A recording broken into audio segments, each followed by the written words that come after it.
नमस्ते दोस्तों, कैसे हो आप सब लोग। आई हो आप सब लोग बहुत अच्छे हो गए, स्वस्थ हो गए और मस्त हो गए और लग गए हैं मेरे रूटीन पे। सुबह सुबह ये लोग तो स्कूल जा चुके हैं, मतलब ये स्कूल, तनुष स्कूल और ये मेरे हस्बैंड ऑफिस।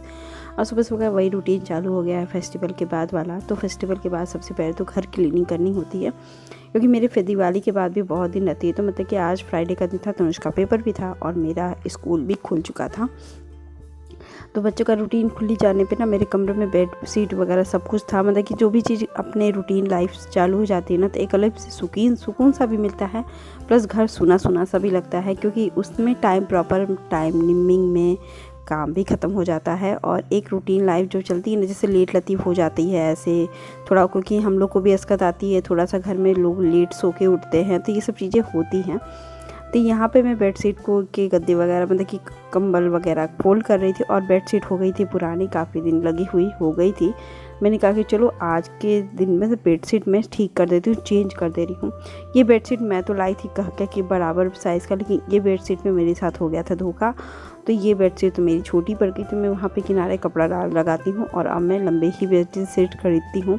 क्योंकि जब कभी कभी होता है ना, कोई चीज़ करो तो फिर वो चीज़ें मतलब कंफर्ट नहीं मिल पाती है जिस हिसाब से, क्योंकि जब वो बोल देते हैं ना शॉप वाले, तो शॉपकीपर तो फिर होता है कि विश्वास भी हो जाती है। तो यहाँ मेरे बेडशीट में किनारे बहुत सिकुड़न सी आ गई थी धुलने वगैरह से, और ये वॉशिंग मशीन धुली थी तो वो भी हो गई थी ज़्यादा।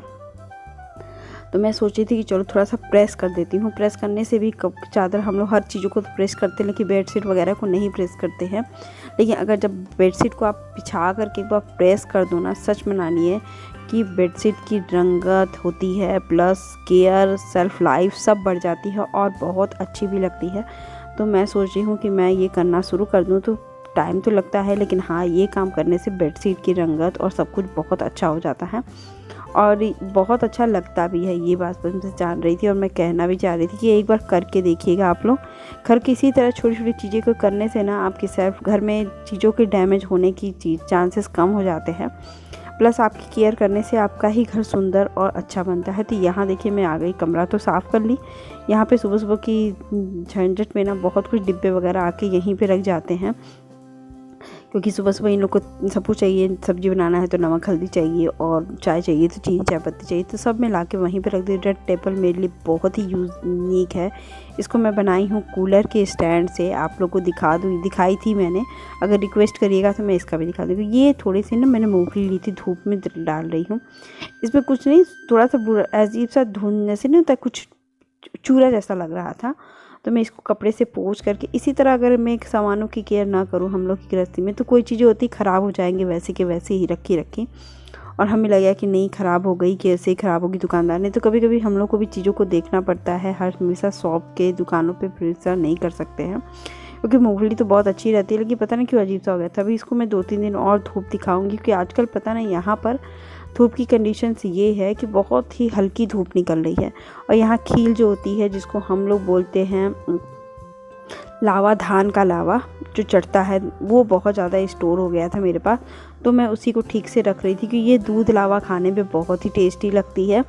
तो यहाँ डिब्बा मेरे पास मतलब कि कम पड़ रहा था डिब्बे में, तो मैंने एक बड़े डिब्बे को चेंज किया। और मैंने जब सामान लाया था ना, तो उसमें थोड़ा सी चीज़ें पहले की थी, तो मैंने उसको अलग से पैकेट में करके रख दिया है। तब यहीं देखिए वही मैं भर रही थी। ये सब चीज़ें करने में टाइम तो लग जाती है, घर गृहस्थी का चीज़ें, और इसमें कोई वैल्यू भी नहीं रहता है कि हाँ क्या करती हूँ। लेकिन अगर ये सब चीज़ें बाद में ख़राब हो जाती है ना, तो होता है कि संभाल के रखना चाहिए था, संभालो। और फिर ये सब चीज़ें मैं अपनी मम्मी से सीखी हूँ, साफ बचपन में मम्मी मेरी ऐसी चीज़ें करती थी, केयरफुली करती थी। तो मुझे ये सब चीज़ें, जैसे मैं तो 99 के 100 में 100% मैं अपनी माँ से ही वो सब कुछ सीखी हूँ, किसी और से सीखी नहीं हूँ। क्योंकि मेरी मम्मी को ये सब चीज़ें करने से ही और टाइम उनका इसी सब चीज़ों से पास होता था। वो बहुत ज़्यादा सोशल, जैसे फ़ोन पे बात करना, ये सब ज़्यादा उनको नहीं अच्छा लगता था। अब तो हम लोग की शादी हो गई, तो बस वो बेटियों से ही बात करती हैं और किसी से भी नहीं। और एटलीस्ट सिर्फ बेटियों से भी, ये भी 2 से 5 मिनट तक बात कर लेंगे बस। उसके बाद रखो, कान में दर्द हो रहा है या जा रहा हूँ मैं कहीं, कर रहा हूँ, वैसी वाली हालत हो जाती है। उनकी भी कर रही हूँ या मैं बाद में फ़ोन करूँगी, बस वही वाली हालत हो जाती है। 2 से 5 मिनट और किसी सब्जेक्ट पे बात कर लो, खाने पीने के, तो बता देती हैं, ऐसा नहीं है। तो यहाँ मेरी लाइट चली गई थी, तब मैं बर्तन वगैरह रख रही हूँ, क्योंकि धुलने के साथ बर्तन भी रखना पड़ता है। और वहाँ मैं मूली का साग पानी में डाल के रख दी हूँ, क्योंकि मैं पानी में रख के ही उसको छोड़ती हूँ, क्योंकि धीरे धीरे जब 10 से 15 मिनट वो पानी में रहता है ना, मिट्टी अपने आप गीली होकर के नीचे बैठ जाती है। तुरंत अगर आप साग को धुलेंगे ना तो आपको मेहनत भी ज़्यादा लगेगा प्लस पानी भी ज़्यादा लगेगा। तो यहाँ देखिए मैं नीचे से जो वो हो जाती है ना, वो मैं डाल के इसमें दूध को चेंज कर रही थी, क्योंकि दूध मेरे पास एक्स्ट्रा शाम को दूध भी लाना होगा, तो मैं इतना दूध हमेशा रखती हूँ, कम से कम बेटे बच्चे शाम को दूध भी पी ले, बच्चा मेरा ये भी पी ले और मेरा दूध भी आके एक्स्ट्रा, क्योंकि घी जमाने के लिए ना एक रात ओवरनाइट फ्रिज में उसको रखना पड़ता है, जिससे वो मलाई बहुत अच्छी जम के उभरती है। तो यहाँ देखिए साग के में अपना जो चौकी बेलन है वो भी मैं सुबह निकाल रही हूँ, और इस पानी को यूज़ करूँगी इसको भिगाने के कारण, क्योंकि 2-in-1 साग में पानी भी बहुत ज़्यादा लगती है। आप धुलती है, लेकिन मूली के साग में कम गंदगी होती है। आप पालक वगैरह का साग कर लो। तो ये देखिए उसके करने के बाद मैं आपको होम टूर दे रही हूँ कि दिवाली के बाद मेरा घर ऐसे हुआ। मैंने ये भी पर्दे लगा लिए, पूजा की अलमारी एकदम ढकी हुई है। मुझे बहुत अच्छा लग रहा था कि मैं इसको मुझे फोल्ड करना है नीचे से, क्योंकि लंबा है, और ये मुझे लग गया था, लेकिन ये सामने से लगना था, लेकिन उन्होंने ग्रिल ना लगा, रॉड ना लगा करके रोड नहीं लगा रहे थे। पता नहीं क्या प्रॉब्लम थी, लोगों को पैसे लग रहा था मकान मालिक को ज़्यादा, तो इन्होंने मैंने स्प्रिंग से कर दिया, कम से कम टंग तो जाएगा। और यहाँ देखिए मेरे पर्दे, मतलब कि जो मैंने वहाँ पे पर्दे लाए थे ना, वो डार्क नेवी ब्लू कलर से ही ऑर्डर दिया था, लेकिन वो थोड़ी डार्क नहीं आए, और यहाँ पर्दे का लुक आ गया था। मेरा दिवाली के बाद घर मेरा ऐसा हो गया था ना कि पूरे घर में पर्दे लग गए थे।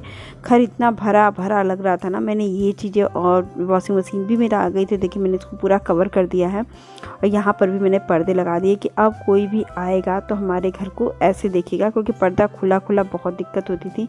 एक चीज़ मैंने और किया है वो मैं आपको दिखाती। इस अलमारी का नीचे का पोर्शन मैंने खाली कर दिया है, इसकी चीज़ों को मैंने कहीं और शिफ्ट कर दिया, और ये खाली होने की वजह से ना, जैसे कभी कुछ बना लो या कुछ चीज़ें रखना होता है तो नीचे में रखती थी, नीचे स्पेस था तो वो मैं ऊपर रखती थी। तो देखिए मेरा घर कैसा हो गया है दिवाली के बाद, आप ज़रूर से बताइएगा। ये था मेरा नया लुक। हेलो दोस्तों, और आप बता सकते हो मेरा कैसा घर है, मैंने क्या मेकओवर करके अच्छा लगा है कि नहीं लगा है। प्लीज़ आप ज़रूर से मुझे बताइएगा कमेंट बॉक्स में कि मेरा घर कैसा लगा है, कैसा नहीं लगा है। क्योंकि मैंने थोड़ा सा इन्वेस्टमेंट किया था, बस एक वॉशिंग मशीन ज़्यादा खरीदा था, बस एक कर्टन चेंज किया है, लेकिन मुझे ओवरऑल घर तो बहुत प्यारा लग रहा है मेरा, कुछ तो भरा भरा लगने लगा है। तो प्लीज़ आप बताइएगा ज़रूर से। और चलिए मेरे साथ अब मैं पूजा कर लेती हूँ। अब मैं आ गई मूली का साग, तो मेथी मिर्चा का छौंक लगाई हूँ। सुबह की सब्ज़ी बनाई थी तो इसी में मेथी डाल दूँगी, अपना मेथी मिर्चे का छौंक, और जितना साग है ना मैं उतना डाल दूँगी। मूली का साग मेरा फेवरेट है, क्योंकि मुझे मूली के साग बहुत पसंद आते हैं। मैं मूली के साग और चावल और चटनी आराम से खा सकती हूँ, मुझे इतना अच्छा लगता है मूली। और मेरे हस्बैंड को एकदम अच्छा नहीं लगता, तो मैं तो मूली ज़रूर खाती हूँ। तो इसमें थोड़े से नमक और हल्दी डाल दूँगी, नाम मात्र का हल्दी, क्योंकि हमारे यहाँ शुभ हर चीज़ों में हल्दी पड़ती है, भले वो कलर ना आए तो थोड़ा सा ही आप डाल दो, लेकिन डालो। और मेथी मिर्चे का छौंक लगा, बस इसको पकने के लिए मैं रख दूँगी छोटे वाले सीम आंच पे, और मेरी साग बन के रेडी हो जाएगी 5 से 7 मिनट तक, जब तक वो पके नहीं। इधर मैं गोभी मटर, तो ये डंडी वगैरह देखिए मैं कोई नहीं खाता है, लेकिन आप ये सब चीज़ें डालते, क्योंकि यही सब चीज़ें पौष्टिक भी रहती हैं। लोग ये सब चीज़ों को, मैं तो डाल देती हूँ जब ताज़ा एकदम फ्रेश मुझे दिखता है तो मैं ज़रूर से डाल देती हूँ उसको, और मैं खा लेती हूँ बहुत धीरे धीरे। तो फिर देखिए मैंने इसमें अदरक डालना, अब ठंड आ गया है तो सब्ज़ी में अदरक डालना मैं शुरू कर दूँगी। प्याज का मैंने कम प्याज डालना शुरू किया, क्योंकि अभी भी प्याज बहुत महंगा है, यहाँ 50 रुपये किलो है। तो जीरा और वही बेसिक मसाले डाल करके मैं इसको पीस दूँगी। और अगर टमाटर वगैरह, मतलब कि आपके पास मतलब प्याज वगैरह कम रहे ना, तो आप इसमें डाल के ग्राइंड कर लीजिए तो ज़्यादा बेहतर होता है। मैंने आधा टमाटर आधा ये डाल करके ज़रूर से ग्राइंड कर देती हूँ, इससे ग्रेवी भी गाढ़ी हो जाती है। और मटर मैं डालूँगी, फर्स्ट टाइम इस साल ठंड का फर्स्ट मटर है मेरे पास, तो मैंने सोचा पहले आलू मटर बना लूँ, लेकिन आलू मटर में मटर ज़्यादा होना चाहिए। अभी मटर उतनी महंगी चल रही थी, तो इन्होंने लेकर आए थे हम लोग, तो मैंने कहा कि नहीं आलू गोभी मटर में डालते हैं तो टेस्ट भी बहुत ज़्यादा इन्हेंस हो जाता है। और देखिए तेल मैंने डाल दिया है, और इसमें प्याज टमाटर आधा आधा कटा हुआ डाल दी हूँ, तेजपत्ता सूखी, और वही मसाले डाल के मैं मिक्स कर दूँगी, जिसके कारण ना ग्रेवी बहुत अच्छी गाढ़ी बनती है। मैं ये ट्रिक अपनाती हूँ जब मुझे प्याज टमाटर महंगा और थोड़ा मतलब कि कंज्यूम करके थोड़ा कम चलाना हो, तब तेल में अच्छे से डालूँ, क्योंकि ये रात को सभी सब्ज़ी में खाऊँगी और इसके साथ पराठे बना लूँगी रात को खाने के लिए। तो कभी कभी शाम को कुछ करना है, मुझे बेटे को पढ़ाना है, तो मैं इस चीज़ के लिए भी सब्ज़ी बना रही हूँ। क्योंकि आपको लग रहा हो कि बहुत सब्ज़ी बन रही है, तो सब्ज़ी इसीलिए बन रही है कि मैं शाम को भी खा लूँ। कभी कभी होता है ना कि शरीर बॉडी उतना सुबह तो कर लेती है, शाम को ठंड में नहीं करती है, तो फिर मैं ये सब चीज़ें सोच के चलती हूँ। देखिए इस बीच मेरी मूली की साग भी एकदम रेडी हो गई थी, क्योंकि मुझे तो मूली की साग बहुत अच्छी लगती है। तो गरम गरम चावल के साथ मैं तो मूली का साग भी खाऊंगी ही खाऊंगी। इनको भी दूंगी थोड़ा सा टेस्ट करने के लिए। और यहाँ देखिए आलू मटर गोभी सब भुन रख गया। और मैं इसको भून भी सकती हूँ, लेकिन मैंने नहीं भुना क्योंकि तेल इसमें अच्छा खासा डाल दिया था मैंने। तो फटाफट से आलू गोभी मटर डालूंगी और अपना प्रेशर कुक कर दूंगी और ये बन जाएगी मेरी प्लेन सब्जी, दोनों सब्जी और रोटी और चावल। सिंपल सा सुबह खाना बनाऊंगी, लेकिन गोभी की सब्जी में मटर पड़ गया ना, तो गोभी की सब्जी का लेवल एकदम टॉप क्लास का हो गया। तो वही सब्जी मुझे बहुत अच्छी लगती है खाने में भी। मेरे हस्बैंड का तो फेवरेट है मटर, उनको तो जिस तरह भी दे दो वो अच्छा ही लगता है। फिर ये खाना बन गया था और हम लोगों ने खाया ना, एंजॉय किया। उसके बाद शाम का टाइम, मतलब कि बेटा आ गया था ना मेरा, तो वो अपने स्कूल से एक मार्कशीट लेकर आया था। अपने बच्चे का जो कंपटीशन होता रहता है उसका मार्कशीट भी लेकर आता है। तो वही बैठ के, और इसके जैकेट वगैरह तो पहन ही रहा है, बच्चे तो पहनते ही हैं, लेकिन अभी ठंड भी हो रही है, गर्मी भी हो रही है बस। तो वही मुझे एक्साइटमेंट में दिखा रहा था कि मम्मा ये हो जाए। मुझे पहले सर्टिफिकेट को पापा को भी मैंने दिखाया था। तो अच्छा लगता है, बच्चों को थोड़ा बहुत भी आता है ना सर्टिफिकेट से, थोड़ा इंकरेज होते हैं। और बस यही था कि आफ्टर रूटीन मेरा लागू हो गया है, रूटीन घर की गृहस्थी में फिर से जम गई हूँ, क्योंकि फेस्टिवल बीत चुके हैं और बच्चों का पेपर भी स्टार्ट होने वाला है दोबारा भी। अभी थोड़े दिनों में फिर से स्टार्ट हो जाएगा। अभी एक पेपर ख़त्म नहीं हुआ है, बच्चे 20-25 दिनों में मेरा दोबारा भी पेपर शुरू हो ही जाना है। उसके बाद थोड़ा हो सके तो फ्री रहूँ, नहीं रहूँ मुझे खुद भी नहीं आइडिया है। तो यहाँ पे चलो तनुष का मैं कपड़े चेंज कर देती हूँ। बड़ा वो बातें कर रहा था, वो स्कूल से आने के बाद बहुत बातें करता है। तो आपको कैसा लगा मेरा घर ये ज़रूर से बताइएगा। और सबको दिवाली के बाद ही न्यू लुक पता चलता है रियल में कैसा है, क्योंकि दिवाली में तो बहुत सजावट हुई रहती है, तो वो चीज़ तो परमानेंट नहीं रहती है। बाकी जो परमानेंट रहती है वो लुक आपको ज़रूर से बताएं, मुझे दिखाना था ये लुक मेरा परमानेंट रहेगा। और तो कैसा लगा आपको मैंने मेरा परमानेंट लुक, और क्या क्या जो चेंजेस किए वो अच्छे लगे कि नहीं लगे वो ज़रूर से बताइएगा। आई होप आज का ब्लॉग भी अच्छा लगा। अगर अच्छा लगा तो लाइक शेयर सब्सक्राइब। और यहाँ देखिए मैं तनुष के ड्रेस वगैरह रखने पे ना व्यस्त हो जाती हूँ सुबह इस समय टाइम में, क्योंकि अभी 1 घंटा तो मैं अपने बेटे के साथ ही लगी रहूँगी। Bye bye.